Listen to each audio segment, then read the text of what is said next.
Yo, what's good, YouTube? Yo, this is another reaction to most disrespectful players in NBA history. So I know it's gonna get crazy. So let's get into this. All right, hold on. From insulting a player's dead mom to telling a player what their wife tastes like, these are the most disrespectful players in NBA history. James Harden has trashed his own I got fish sticks, I got hash browns, and I got a pastelito. Teammates, instigated fights, and turned careers into memes. This man has no chill. I mean, it doesn't get more disrespectful than this. Or did you think it was certain for what? I thought it was going to be. Ooh.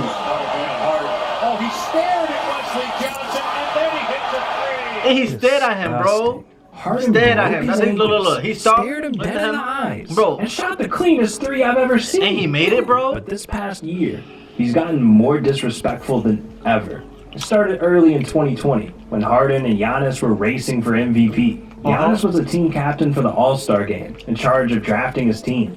And when it came down to Harden, Kemba, and Trey on the board, Giannis took a shot at Harden. Okay, this is a tough one. I'm between Kemba and Trey Young. Wait, you don't want the dribbler? I want somebody that's gonna pass the ball. That's what I want. This moment set Harden off. During an ESPN interview, he fired back some disrespectful shots. Makes a joke on the air about, I want to take someone who can pass. I'm taking Kemba Walker instead of James Harden. I was more assists than him, I think. I don't see what the joke is. I just know none of them can mess with me. I wish I could just run with 7 feet and run and just dunk. Like that takes no skill at all. Oh. I gotta actually learn how to play basketball, how to have skill, you know? Damn, Harden. Yeah, that's why Giannis had to do you dirty. Damn. Oh! Harden in the head. Alright, I'm gonna be honest.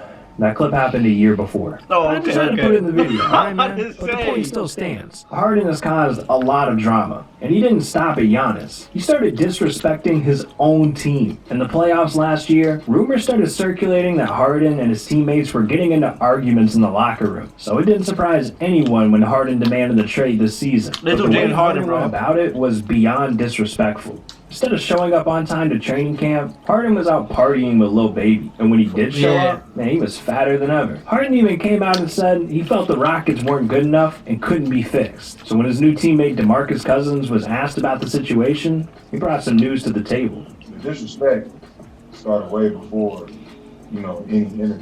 Just the approach to training camp, showing up the way he did, the antics off the court. I mean, the disrespect started way before. Jimmy Butler is so disrespectful that a single trash-talking incident cost him tens of thousands of dollars. He's a fool. This moment went down in 2020 in a game between the Heat and the Pacers. With 6:29 left in the third quarter, Butler ran around a screen. Advertisement. Yo. And drove to a wide open paint. But TJ Warren Fish sticks are fucking delicious, bro. Oh my gosh. Was there. He grabbed him and wouldn't let go. Jimmy felt it was a little too rough, so he got right in TJ's face. Jimmy was yelling things like, "You're f***ing trash." He called TJ soft, so they both got technical fouls. But that wasn't it. On the very next play, they were getting physical, and Jimmy committed an offensive foul on TJ. So TJ started taunting Jimmy, yelling things like and clapping in his ears. So officials called another technical, and TJ was ejected. On his way to the tunnel, Jimmy started blowing him kisses and clapping back. And TJ kept yelling things and flipping off Jimmy. And they were both fined $25,000 after the game. But Jimmy didn't hold back when he was asked about this. He did an interview in the locker room post-game, completely humiliating TJ. He made fun of him because he didn't drop a like and subscribe to the channel. What the hell's wrong with this dude? Don't you know we close to $1 million? Damn! But Jimmy also clowned him about what happened. The way he did that right there. Listen. Hating TJ. He made fun of him because he didn't drop a like and subscribe to the channel. What the hell's wrong with this dude? Don't you know we close to $1 million? Damn! Come on, man, like it. We're close Jimmy also clowned him. 5 subscribers. This is a 5. Yo, I got a 5 subscriber special coming up. Don't fuck with y'all. There was this about what happened on the court. Trey Rag on TikTok. Because hold on. I can guard him and he can't guard me. Like, at the end of the day, that's what it comes down to. I ain't scared of nobody. So, you know, he talking about, oh, we're going to fight, this, that. It is what it is to me. And then what did you notice the middle finger from him, and was the blowing of the kiss? He's not even in my fucking league, like nowhere near me. And if I was their coach, I would never put him on me ever again. He's like, no, put somebody else on me, because I'm a Taz every time he plays. He's trash. Even though Michael Jordan had a reputation for being a trash talker, the things he said to players were beyond disrespectful. In 1995, the Bulls were coming off a playoff loss to the Magic, so training camp was serious. Jordan wouldn't let anyone slack, offense or defense. And the Bulls had just picked up Steve Kerr, a three-point specialist they needed. But when Michael and Steve were going against each other during a scrimmage, the two started swearing and arguing. Steve literally disagreed one time, and that was all it took for Jordan to punch him in the face, leaving Steve with a black eye. You're lying. If that's how Jordan treated his teammates, you can imagine what he did to players on the other team. Obviously, Jordan wasn't scared of anyone, especially not Muggsy Bogues. Yo, comment down below who y'all think is better, Jordan or LeBron?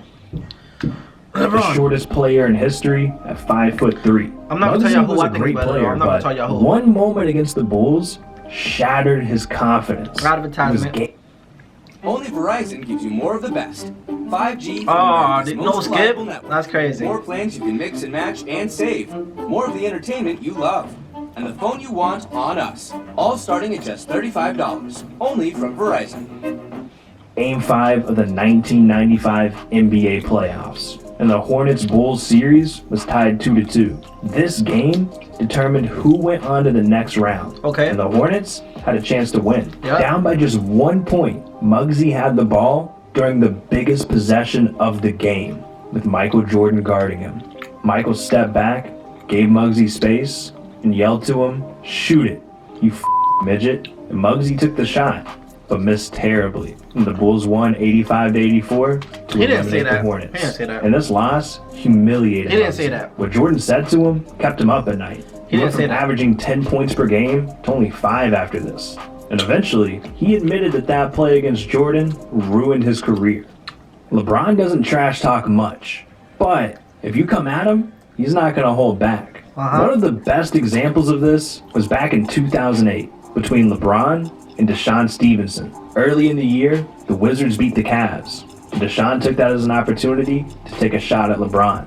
During the post-game interview, he said, "He's overrated."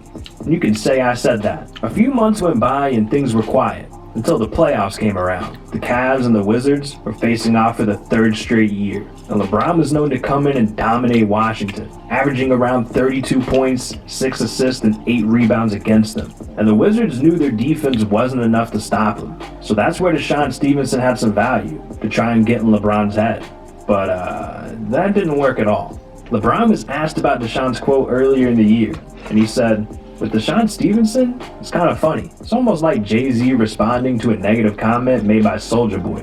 It just doesn't make sense to respond." Damn! You ain't gotta do Soulja Boy like that. Come on, Brock. Don't act like you weren't cranking that. And funny enough, after LeBron said this, Soulja Boy showed up to Game 3, waving towels, dancing, and repping the Wizards. So Jay-Z had to step in, because him and LeBron are boys. Jay went and recorded a freestyle to the song Blow the Whistle. And he spit bars like, Come on, bro. My advertisements, my nigga. Come on. I appreciate you, though. You're getting paid and shit. You feel me? Face it. LeBron, we Looks so like every big we 5 ain't gotta seconds. respond. Who the f*** overrated? If anything, they underpaid him. Hating, that's only gonna make him spend the night out of spite with the chick you've been dating. Oh, damn. Jay-Z. And with that, this beef is over. Not only did LeBron and Jay ruin Deshaun's dignity, the Wizards also got blown out of the series, 4-2. But this wasn't the last time someone tried to come at the king. During a game between the Cavs and the Bulls, one fan let his courtside seats get to his head. Crybaby jokes, clowning LeBron's hairline. Things were getting out of control until LeBron really responded. Shut up, stop crying. You lost Kyrie, you lost D-Rose, second point guard for your life. D-Rose picked on you. Huh? Kobe Bryant had... D-Rose picked on you. Huh? D-Rose picked on you. He said, Y'all gotta read it. I wasn't reading, my fault. You lost D Rose. You can't keep it okay for your life, okay? D Rose picked on you. I hope that. What? Bro, I can't read that fast. I hope that ain't your girl next to you because she's filming me. Bum. Kobe Bryant had no chill. He didn't care whose feelings he hurt, not even his own teammates. Like, this one time after a loss, Kobe was so mad, he made his teammates throw their shoes away. On the All the Smoke podcast, Lou Will and Nick Young broke down what happened after a blowout loss. He was getting blew out in Portland. Kobe's in the locker room just waiting for everybody to come in. And you know everybody down there got Kobe's on the team, so Yeah. he come in, he said, y'all playing like blah, blah, blah, soft, and how y'all gonna wear these shoes and y'all soft? That ain't what we do here in LA. So I'm not thinking nothing of it. He tells everybody to take their shoes off their clothes. I'm like, what? Like, what's wrong with you, man? Like, what's wrong with you? Nah, take them off, take them off. Hey, y'all did? And we took them off. Did y'all throw them in the middle of like the... in the middle of the pile, like he just started grabbing people's shoes and just threw them all in the trash. Oh, and wow. Like, y'all don't deserve these until y'all get it right. Damn. With no Kobe's. Damn, Kevin Kobe. Garnett was one of the most notorious trash talkers in NBA history. But Yeah, Kevin Garnett, sometimes I miss him, bro. he went way too far, and it scarred players for life. The first time this happened was during the 1999 playoffs. Kevin and the I was 3. Timberwolves were facing Tim Duncan and the Spurs. And Kevin really wanted to You win get it? this. I was 3 because I was born 1996, and like 3 plus 96 is 99, and they said this. Kevin and the Timberwolves.